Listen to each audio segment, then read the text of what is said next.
So hello everyone. आज इस lecture में हम software engineering BTech third year का एक सब्जेक्ट है, इसका यूनिट 1 का वन शॉर्ट वीडियो कवर कर रहे होंगे, और जिसमें हम introduction to software engineering, software components, software characteristics और इसके सिलेबस के बारे में हम डिस्कशन करेंगे। कंप्लीट वीडियो होने वाला है यूनिट 1 का। और सबसे पहला टॉपिक जो हमने लिख रखा है सिलेबस के अकॉर्डिंग, एकेडीयू के सिलेबस के according, introduction to software engineering.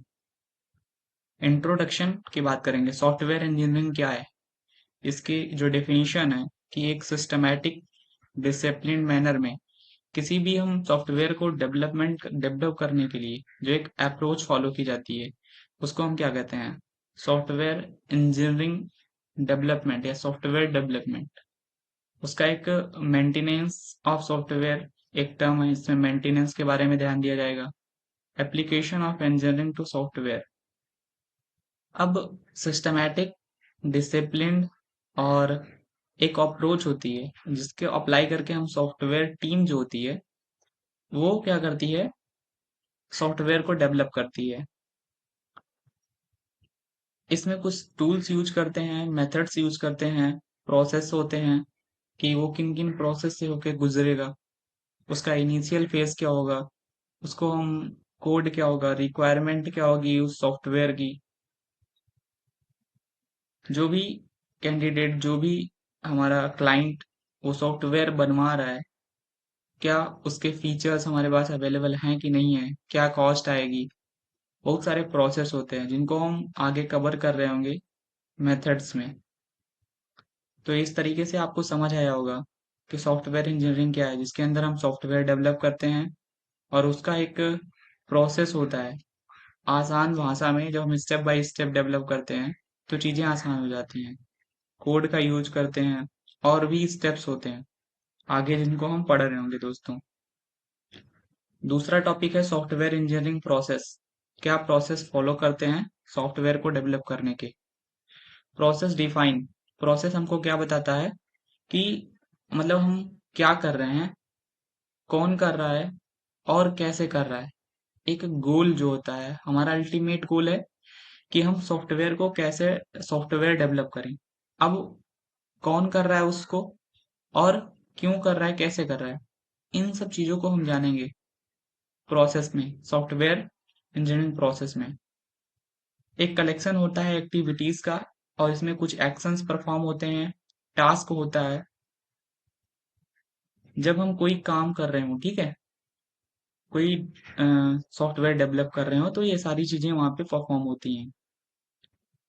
और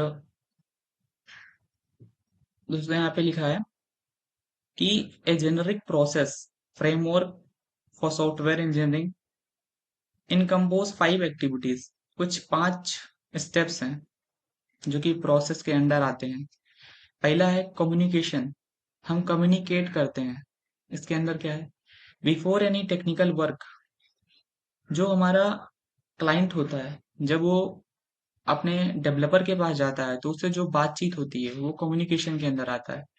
it is critically important to communicate and collaborate with the customer. ठीक है, जो कंपनी होती है सर्विस प्रोवाइडर, वो क्या करती है कि क्लाइंट से बात करती है, उसकी रिक्वायरमेंट के बारे में जानती है।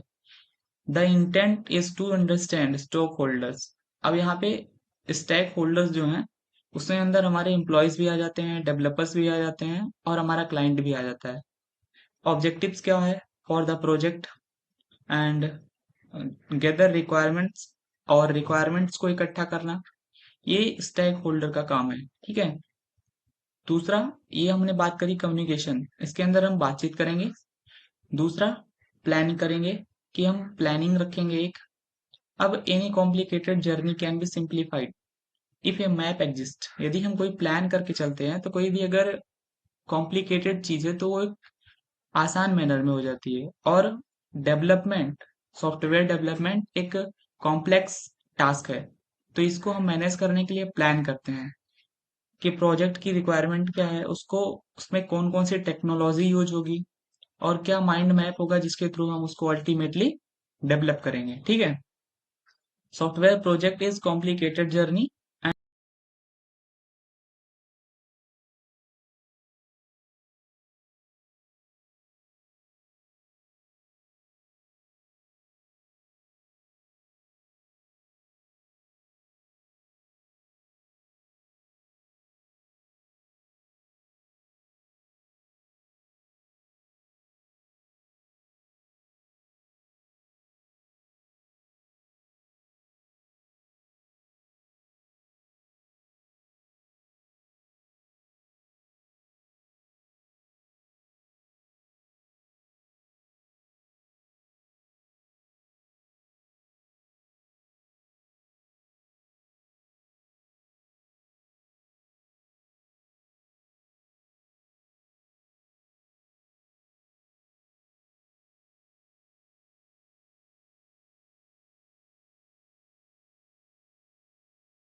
तो दोस्तों, अभी हम आपको सिखाते हैं, बताते हैं कि हार्डवेयर और सॉफ्टवेयर जो है या फिर मैन्युफैक्चरिंग और डेवलपमेंट में क्या कुछ रिलेट कर पाओगे आप। तो देखो, यहाँ पे मैन्युफैक्चरिंग और डेवलपमेंट हमने लिख रखा है। मैन्युफैक्चरिंग प्रोसेस में क्या होता है, एक sequential, repetitive and follow a fix process. ये क्या होता है, मैन्युफैक्चरिंग एक फिक्स प्रोसेस होता है। जबकि डेवलपमेंट की बात करें तो इसमें आप फ्लेक्सिबिलिटी देखोगे, आप इसको बाद में करेक्ट भी कर पाओगे। और ये क्या करता है, इवॉल्व करता है ओवर टाइम। मतलब कि इसमें चीजों को ऐड ऑन किया जा सकता है, करेक्ट किया जा सकता है यदि कुछ कुछ एरर्स हैं तो। ये फ्लेक्सिबल होता है, जबकि मैन्युफैक्चरिंग प्रोसेस में ऐसा नहीं होता। फ्लेक्सिबिलिटी भी यहाँ पे होती है कि ये लिमिटेड होता है। जो हमारा हार्डवेयर होता है वो लिमिटेड टाइम के लिए होता है। Once a product is build, it is harder to modify. एक बार प्रोडक्ट बन जाने के बाद उसको मॉडिफाई करना थोड़ा सा मुश्किल होता है, डिफिकल्ट होता है।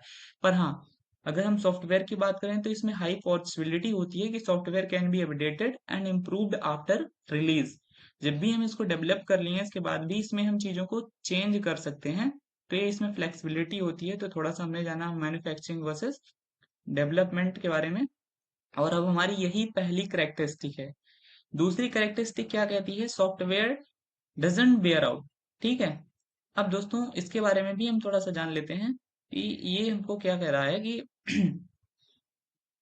ये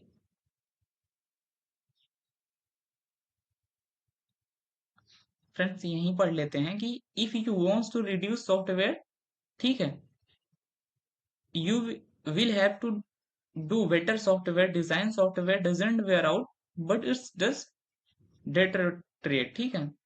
देखिए, यहाँ पे हमने बात करी है कि सॉफ्टवेयर डिके होता क्या है। Refer to the gradual decline in software performance, maintainability, reliability over the time due to continuations। ठीक है। तो ये सॉफ्टवेयर जो डिके होता है ये कॉन्टिन्यूस चेंज होने के कारण इसमें कुछ कमी आ जाती है। ठीक है। Lack of updates. आपने एक सॉफ्टवेयर बनाया, सपोज दैट एग्जांपल के तौर पे आपने एक सॉफ्टवेयर बनाया, तो उसमें कुछ टाइम ओवर द पीरियड क्या होगा, नई टेक्नोलॉजी आएगी तो उसमें अपडेट्स कम हो जाएंगी। ठीक है। तो आप इसको अपडेट करते रहो। इसकी मेंटेनेंस जो है वो पुअर हो सकती है। जबकि फिजिकल प्रोडक्ट क्या कर सकता है, वियर आउट करता है कि सॉफ्टवेयर डजेंट डिग्रेड फिजिकली। जो हमारा सॉफ्टवेयर होता है ना वो फिजिकली डिग्रेड नहीं होता। पर हाँ, but it become more complex, inefficient and difficult to manage. पर हाँ, ये मैनेज करना और थोड़ा सा डिफिकल्ट हो जाता है। पर सॉफ्टवेयर में क्या है, आप उसको अपडेट कर सकते हो, उसको मेंटेन कर सकते हो। उसकी जो पुअर मेंटेनेंस है, अपडेशन है, जो नई टेक्नोलॉजी आप उसको अपडेट कर सकते हो। तो कुछ इस तरीके से हमारी जो सेकंड वाली करेक्टरिस्टिक्स थी, सॉफ्टवेयर डजंट वेयर आउट। ठीक है। तो इस तरीके से हो गया। अब थर्ड है हमारा, although the industry is moving towards component based construction, most software continue to be custom built। ठीक है। अब ये हमारा यहाँ पे कह रहा है कि in the hardware world, component reuse is a natural part of the engineering process, and in the software world, it's something that has only begun to be achieved on a broad scale. ठीक है। अब broad scale के बारे में हम थोड़ा सा जान लेते हैं कि क्या है ब्रॉड स्केल। तो जब हम ब्रॉड स्केल की बात करते हैं दोस्तों, तो this software update will impact user on broad scale. ये बताना चाह रहा है कि तीसरी प्रॉपर्टी में, कि जब हम किसी सॉफ्टवेयर को डेवलप कर दिए हैं और many peoples, many users, they are using that. ठीक है।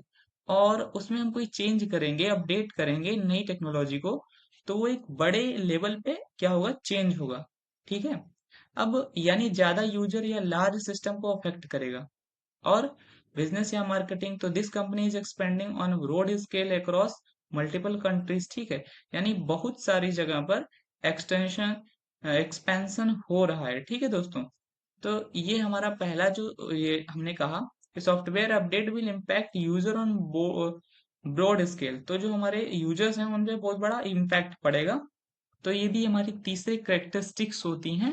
ठीक है दोस्तों, सॉफ्टवेयर करेक्टरिस्टिक्स, जिसमें हमने सबसे पहले पढ़ा सॉफ्टवेयर जो है वो डेवलप्ड होता है, ना कि मैन्युफैक्चर होता है। दूसरा हमने पढ़ा कि ये जो है हार्डवेयर जो होता है वो फिजिकली कुछ टाइम बाद डिस्ट्रॉय हो जाता है, बट सॉफ्टवेयर में ऐसा नहीं होता और हम उसको अपडेट कर सकते हैं। तीसरी हमने पढ़ी कि ये इंडस्ट्री में क्या है कि एक तो दोस्तों अब सॉफ्टवेयर की करेक्टरिस्टिक्स पढ़ने के बाद हम बात करेंगे वाटरफॉल मॉडल। ठीक है, जो हमारा वाटरफॉल मॉडल होता है वो क्या होता है?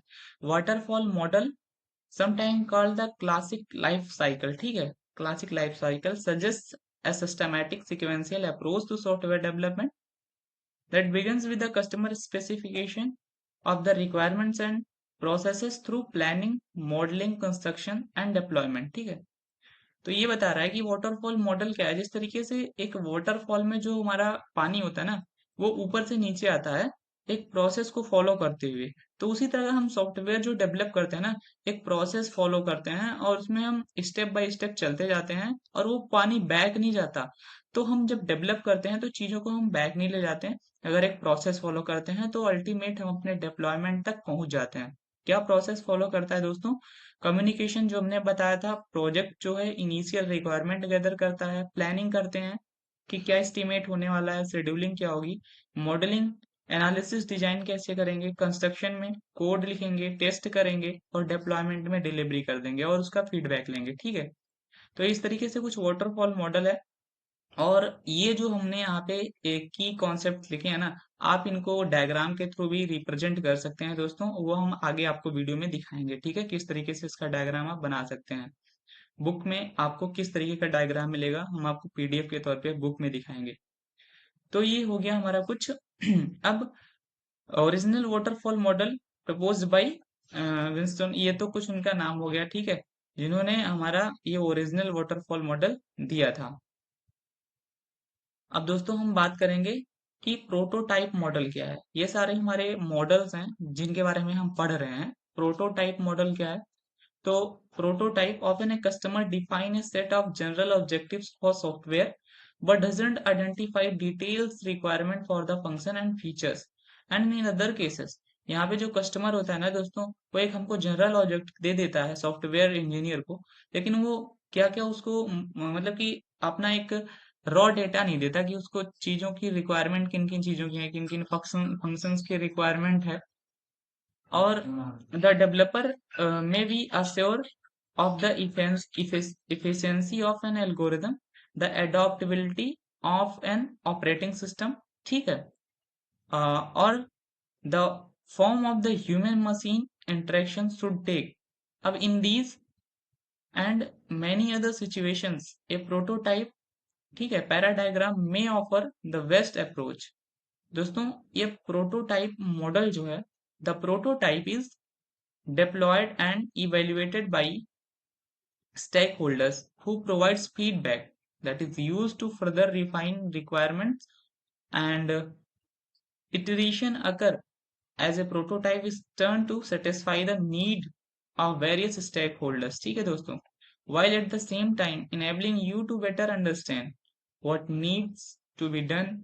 Ideally the prototype serve as a mechanism for identify software requirements। ठीक है, if a working prototype is to be built, you can make use of existing program fragments or apply tools that enable working programs to be generated quickly। दोस्तों तो communication यहाँ पे भी आता है, quick plan होता है यहाँ पे, मॉडलिंग और construction of prototype, deployment, delivery, ये सारी चीजें होती हैं। अब इसका हम थोड़ा सा बेसिक जो यहाँ पे चीजें लिखी हैं हम इनको समझते हैं, ये क्या है दोस्तों। तो वाटरफॉल मॉडल्स तो हमने देखा क्या है, और प्रोटोटाइप मॉडल में क्या होता है कि ये मॉडल सॉफ्टवेयर जो है, जिसमें एक सॉफ्टवेयर का हम सॉफ्टवेयर का प्रोटोटाइप तैयार किया जाता है सबसे पहले, और डेमो डेमो के तौर पे जो है ना, वो उस क्लाइंट को दिखाया जाता है कि ये आपका कुछ इस तरीके का प्रोटोटाइप बना है। अब अगर उसको कुछ इसमें जरूरत लगती है तो वो उस प्रोटोटाइप के बारे में बताता है कि हाँ इसमें यहाँ पे ये रिक्वायरमेंट है, फिर उसको हम क्या करते हैं अपने अनुसार सुधार किया जाता है। तो यही है हमारा प्रोटोटाइप मॉडल, और इसके कुछ लाभ भी हैं दोस्तों। ये जिसमें क्या है कि एडवांटेज के तौर पे आप देख सकते हैं कि पहले ही उसमें आपको दिख जाती है डिप्लॉयमेंट के पहले ही कि यहाँ पे क्या हमको गलती दिख रही है, क्या हमको ऐड ऑन करवाना है। और इसके कुछ सीमाएं भी होती हैं कि बार बार बदलाव करने से जो समय और पैसा का नुकसान होता है वो बच जाता है दोस्तों। इसमें ना तो ज्यादा टाइम कंज्यूम होता है और प्रोसेस जो है स्टेप बाय स्टेप कंप्लीट होती जाती है, ठीक है, उसमें अपडेट करने लायक कुछ नहीं रहता है। यहाँ पे स्टेक होल्डर्स की हमने बात करी थी दोस्तों, तो स्टेक होल्डर वही होता है जो सॉफ्टवेयर का उपयोग करते हैं। तो दोस्तों ये हमारा प्रोटोटाइप मॉडल हो गया, ठीक है। अब यहाँ पे हमने दो पॉइंट्स लिख रखे हैं, आप इनको पढ़ के समझ सकते हैं क्या कुछ पॉइंट्स हैं, और हम इनको आपको ये जो नोट्स है ना वो हम आपको डिस्क्रिप्शन में प्रोवाइड कर देंगे। इसमें क्या लिख रखा है इन्होंने कि stakeholder see what appears to be working version of the software, ठीक है, और unaware that the prototype is held together, और unaware that in the rush to grow it working you haven't considered overall software quality or long term maintainability। ये सारी कुछ की जिम्मेदारी लेते हैं कि उनकी जो उन्होंने जो प्रोडक्ट तैयार किया है, जो सॉफ्टवेयर बनाया है, कि लॉन्ग टर्म में ये क्या कुछ जो भी रिक्वायरमेंट होगी वो उसको फुलफिलमेंट करेंगे, उसमें जो इम्प्लीमेंट करना होगा, मेंटेन करना होगा, ठीक है दोस्तों, वो उन सारी चीजों की जिम्मेवारी लेके रखते हैं। Software development manage. अब as a software engineer you often make implementation, ठीक है, and compromises in order to get prototype working quickly, ठीक है, ये कुछ इस तरीके से। और after a time you may become comfortable with these choices and forget all the reasons why they were inappropriate. आपको ये सारी चीजें पता चल जाएंगी कि उनमें क्या कमी है, कॉम्प्लेक्सिटी इतना ज्यादा बढ़ जाने के कारण आपका जो सॉफ्टवेयर है वो लैग कर रहा है, या फिर अपडेशन आ जाने के कारण वो लैग कर रहा है। ये सारे चीज आपको टेस्टिंग में पता चल जाएंगे दोस्तों। और स्पाइरल मॉडल की बात करेंगे आगे। स्पाइरल मॉडल है जो कि स्पाइरल मॉडल में भी क्या है हमने हमने देख लेते हैं स्पाइरल मॉडल में। तो स्पाइरल मॉडल जो होता है दोस्तों, जो हमारा स्पाइरल मॉडल है हम उसके बारे में बात करते हैं कि ये भी क्या है कि एक फ्लेक्सिबल होता है और काफी रिस्क ड्राइवन है। इसमें सॉफ्टवेयर को बार बार सुधार और जोखिम के साथ काम करना पड़ता है। इसको बार बार हमको रिसाइकल करना पड़ता है, बार बार सुधार करना पड़ता है इसमें। पर हाँ, ये एक बड़े प्रोजेक्ट के लिए काफी हेल्पफुल होता है, जिसमें आपका जो रिस्क एनालिसिस होता है वो चीजों को मतलब कि धीरे धीरे कम कर देता है। चीजें यहाँ पे एक स्टेप स्टेप बाय स्टेप चलती जाती हैं। तो हमारा स्पाइरल मॉडल जो होता है वो बड़े प्रोजेक्ट में बहुत अच्छा होता है। यहाँ पे क्या है, प्लान करते हैं कि क्या रिस्क एनालिसिस होगा, रिस्क क्या होगा, टाइम कितना लगेगा, ठीक है, ये सारी चीज प्लान करते हैं। फिर मॉडलिंग का यूज करते हैं और फिर कंस्ट्रक्ट करते हैं, फिर वही लास्ट में डिप्लॉय करते हैं, ठीक है। अब the spiral model is realistic approach to the development of large scale system and software, ठीक है, because software evolve as a process progress. The developer and customer better understand and react to risk at each evolutionary level, ठीक है। The spiral model uses prototype as risk reduce mechanism। यहाँ पर risk को reduce कर दिया जाता है। ये जो हमारा स्पाइरल मॉडल है इसमें रिस्क कम होता है। More important enable you to apply the prototype approach at any stage in the evolution. मतलब जिस जिस तरीके से हमारा प्रोटोटाइप मॉडल था ना, इसमें क्या होती हैं चीजें, हम जल्दी जल्दी करते हैं कि कहीं ना कहीं हमें टाइम की कमी होती है, या फिर हमारे पास वो फीचर्स नहीं होते हैं, या फिर रिक्वायरमेंट्स जल्दी होती हैं, रिक्वायरमेंट्स ज्यादा हो जाती हैं तो चीजें कॉम्प्लेक्स हो जाती हैं। इस वजह से इसमें कुछ कमी आ जाती है, ठीक है दोस्तों। तो उसमें एरर्स के ज्यादा चांसेस रहते हैं। बट हाँ, स्पाइरल मॉडल में ऐसा नहीं है। ये चीजों को a one by one step by step solve करता जाता है, और जो लास्ट में जो हमारा प्रोडक्ट तैयार होता है स्पाइरल मॉडल के थ्रू, जो हमारा सॉफ्टवेयर बन के तैयार होता है दोस्तों, वो एक वेल मेंटेन्ड कह सकते हैं। उसमें रिस्क बहुत कम होते हैं, ठीक है दोस्तों। और पर हाँ, मैनेज करना और चीजों को फॉलो करना प्रोसेस को, वो तो होता ही है। अब आगे बात करते हैं इवोल्यूशनरी डेवलपमेंट मॉडल। ये भी एक मॉडल ही है। इसमें क्या है, what is the evolutionary model. तो the evolutionary development model divides the development cycle into smaller incremental waterfall models in which users can get access the product at the end of each cycle, ठीक है। जैसे each cycle complete होने के बाद, जो भी cycle की बात करें जब, तो आपको ध्यान रखना है कि क्या क्या साइकिल हो सकता है। इनिशियल फेज हो सकती है, रिक्वायरमेंट हो सकती है, और कोड हो सकता है, टेस्टिंग हो सकती है। तो उन सारे चीजों में वो उसका फीडबैक लेते रहता है, ठीक है। साथ में कंपनी के साथ, क्लाइंट के साथ, कंपनी क्लाइंट के साथ सारी फीडबैक लेते रहती है इस प्रोसेस में। Feedback is provided by the user on the product for the planning stage of the next cycle. Next cycle में क्या प्लान करना है, क्या उसको रिक्वायरमेंट है, यहाँ पे इन चीजों। नेक्स्ट जो पॉइंट है वो है कि therefore the software product evolve with time. तो यहाँ पे टाइम का भी जो मैनेजमेंट होता है वो अच्छे से हो पाता है, कि ऑन द टाइम वो अपने प्रोजेक्ट को कंप्लीट कर पाते हैं। और जो कॉस्ट होती है उसमें भी कोई दिक्कत नहीं आती है दोस्तों, तो कॉस्ट इफेक्टिव भी होता है। The number of chunk is use and it is the number of deliveries made to the customer, ठीक है। अब the model allow for changing requirement as well as all work is broken down into maintainable work chunk, ठीक है। तो इस तरीके से यहाँ पे कुछ application of evolutionary model, application क्या है, इसके यूज क्या है। It is use in large project. जो हमारा इवोल्यूशनरी मॉडल है वो एक लार्ज प्रोजेक्ट में, या फिर हम कह लें गवर्नमेंट प्रोजेक्ट्स में यूज किया जाता है। Find modules for incremental implementation. Evolutionary model is commonly used when the customer wants to start using the core feature instead of waiting for the full software। वो full software की wait नहीं करता, वो क्या करता है कि किसी एक फीचर को, कोर फीचर्स को क्या करता है, using the core feature start कर देता है, और धीरे धीरे उसमें अपडेशन करवाता रहता है। तो ये कुछ इस तरीके का सॉफ्टवेयर डेवलपमेंट मॉडल होता है। एक ही बार में वो पूरे सॉफ्टवेयर को डेवलप नहीं कराता, ठीक है। उसमें जो भी बाद में उसको रिक्वायरमेंट होती है वो चीजों को वन बाय वन सॉल्व करता रहता है। Necessary condition for implementing this model. तो customer needs are clear and been explain in the deep to the developer team, ठीक है।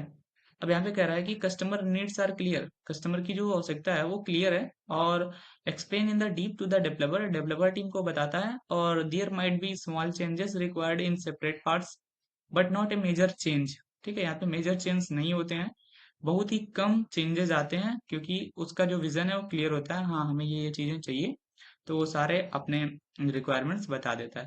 तो ये कुछ इसकी नेसेसरी कंडीशन है इम्प्लीमेंटिंग दिस मॉडल, कि ये चीजें होनी चाहिए। Risk is high and continue target to achieve and report to customer repeatedly and it is used when working on a technology is new and requirement time to learn, ठीक है। Advantages हैं कुछ evolutionary model के दोस्तों। अब ऐसे हम बात कर लें कि अडेप्टेबिलिटी टू चेंज रिक्वायरमेंट्स। तो evolutionary model work efficiency effectively in projects when the requirement are ambiguous or change often the support they support adjustment and flexibility along the course of development, ठीक है। ये हमारी adaptability की बात हो गई। यहाँ पे अडॉप्टेबिलिटी टू चेंज रिक्वायरमेंट्स, उनकी जो भी रिक्वायरमेंट्स होंगी वो उनको मॉडिफाई करके देंगे, ये कुछ उसके एडवांटेज है। अब अर्ली एंड ग्रेजुअल डिस्ट्रीब्यूशन। तो यहाँ पे क्या है कि फंक्शन कंपोनेंट्स और prototype can be delivered early thanks to increment development. तो वहाँ पे फास्ट डेवलपमेंट होता है, और वो क्या कहते हैं, धीरे धीरे आप उसको और इंक्रीमेंट करते रहते हैं उसमें। User commentary and involvement. यहाँ पे यूजर खुद मतलब कि इन्वॉल्व रहता है, चीजों को देखता है कि क्या चल रहा है, कितना डेवलप हुआ कितना नहीं, और क्या कुछ हमारी रिक्वायरमेंट्स फुलफिल हो रही हैं कि नहीं। ये सारी चीजें कुछ इसके ये एडवांटेज हैं। और आप देख रहे हैं हम इटिरेशन, ठीक है, सॉरी इटिरेटिव इन्हेंसमेंट मॉडल, ये भी एक मॉडल है। इसके थ्रू हम सॉफ्टवेयर को डेवलप करते हैं, इसके भी अपने फीचर्स हैं, अपने एडवांटेजेस हैं। What is this iterative enhancement model? तो software development uses a dynamic and adaptable method called the iterative enhancement model. कह रहा है कि सॉफ्टवेयर डेवलपमेंट जो है डायनेमिक एंड अडेप्टेबल मेथड, ये एक डायनेमिक और अडॉप्टेबल मेथड है, जिसको हम क्या कहते हैं, इटरेटिव इन्हेंसमेंट मॉडल। ये मतलब सिमिलर होता है जिस जैसे अभी हमने पढ़ा कि इवोल्यूशनरी डेवलपमेंट मॉडल, तो कुछ इसके सिमिलर ही होता है दोस्तों। और the iterative enhancement model encourage a software product ongoing evolution and improvement। यहाँ पे इवोल्यूशन भी होता है साथ साथ में, और इम्प्रूवमेंट, ये चीजें यहाँ पे इम्पैक्ट डालती हैं कि ये जो मॉडल है ये भी एक रियल वर्ल्ड लाइफ में और बड़े प्रोजेक्ट्स के लिए यूज किया जाता है। यही एक इसका रीजन हो सकता है कि this methodology is noticeable due to its concentration and adaptability, flexibility and change responsiveness. ठीक है, अब एडवांटेज की अगर हम बात करें तो जो यहाँ पे कह रहा है adaptation to change requirement is made possible by its flexibility in accommodating modification and improvement during each iterations and easily yearly software iteration provide client with the functional portion of the दोस्तों problem and risk can be identified. तो यहाँ पे जो भी problem है और क्या risk होने वाला है इसके बारे में जान सकते हैं। Address early in the development process, development के पहले ही हमको ये सारी चीजें पता चल जाती हैं कि क्या हमको रिस्क आने वाला है, क्या प्रॉब्लम्स आने वाली हैं। और इसका ये भी एक एडवांटेज है कि feedback and constant content involve are encourage to make sure the finished product live up to user expectations. तो यहाँ पे जो यूजर होता है ना वो फीडबैक देता रहता है, तो लास्ट में जो हम डिलीवर करते हैं उसका जो फीडबैक होता है वो उसके एक्सपेक्टेशन पे खरा उतरता है। ये इसका एक एडवांटेज है इटरेशन इनहेंसमेंट मॉडल का। और इसको भी एक आप डायग्राम के तौर पे शो कर सकते हैं, वो हम आपको आगे दिखाएंगे। इसके कुछ डिसएडवांटेजेस भी हैं, क्या है specially in large project managing several iteration at once can add complexity. जब हम बहुत सारी चीजों को ऐड ऑन कर रहे होंगे ना एक बड़े प्रोजेक्ट में, तो एक कॉम्प्लेक्सिटी के तौर पे उभर के आएगा और जो कि कारण हो सकता है, इसका एक डिसएडवांटेज हो सकता है। इसकी कॉस्ट भी बढ़ जाएगी दोस्तों, ठीक है, हाई कॉस्ट हो जाएगा ड्यू टू कांस्टेंट चेंज। लगातार चेंजिंग के कारण इसकी जो कॉस्ट है वो बढ़ जाएगी। Continuous customer engagement may not be possible in all scenarios which impact the effectiveness of the model, ठीक है, sorry effectiveness of the model. तो यहाँ पे जो कस्टमर का जो एंगेजमेंट होगा ना वो हमेशा पॉसिबल नहीं है कि सारे सिनेरियोज में हो सके, और ये इम्पैक्ट डाल सकता है इसके इफेक्टिवनेस पे। इस मॉडल के जो इफेक्टिवनेस है ना उस पे इम्पैक्ट डालेगा। अब हम बात करेंगे आगे सॉफ्टवेयर क्राइसिस के बारे में। सॉफ्टवेयर क्राइसिस क्या है? तो what is software crisis? Software crisis is a term use in computer science for difficulties या difficult of writing useful and efficient computer program in the requirement time.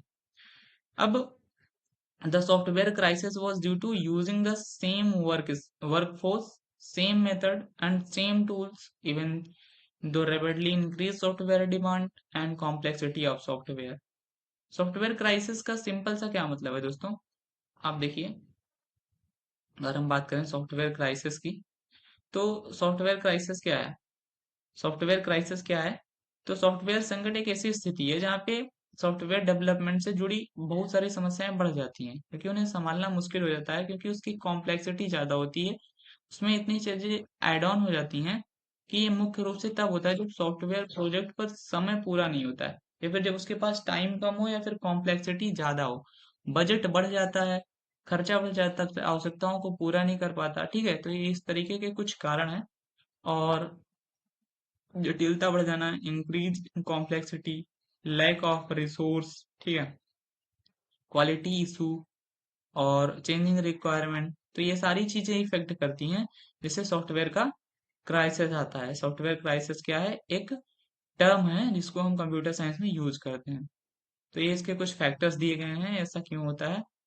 अब last में दोस्तों हम बात करते हैं कि कंपोनेंट ऑफ सॉफ्टवेयर, सॉफ्टवेयर के कंपोनेंट्स क्या होते हैं। तो कुछ फंक्शनैलिटीज होती हैं, एफिशिएंसी होती है, रिलायबिलिटी होती है, मेंटेनेबिलिटी होती है, पोर्टेबिलिटी होती है और यूजेबिलिटी होती है। तो ये हमारे कुछ कंपोनेंट्स होते हैं। तो दोस्तों आज के लेक्चर में इतना ही, और आशा करता हूँ कि आज का ये जो फर्स्ट यूनिट का जो लेक्चर है वो आपको पसंद आया होगा। और जैसा भी हो आप कमेंट कर सकते हैं, और आपको आगे भी इसी लेक्चर की सीरीज जो है वन शॉट वीडियोस की कंप्यूटर सॉफ्टवेयर इंजीनियरिंग की, वो हम प्रोवाइड करेंगे चारों यूनिट्स का। तो आप उसको जरूर वॉच करिएगा। Thank you so much.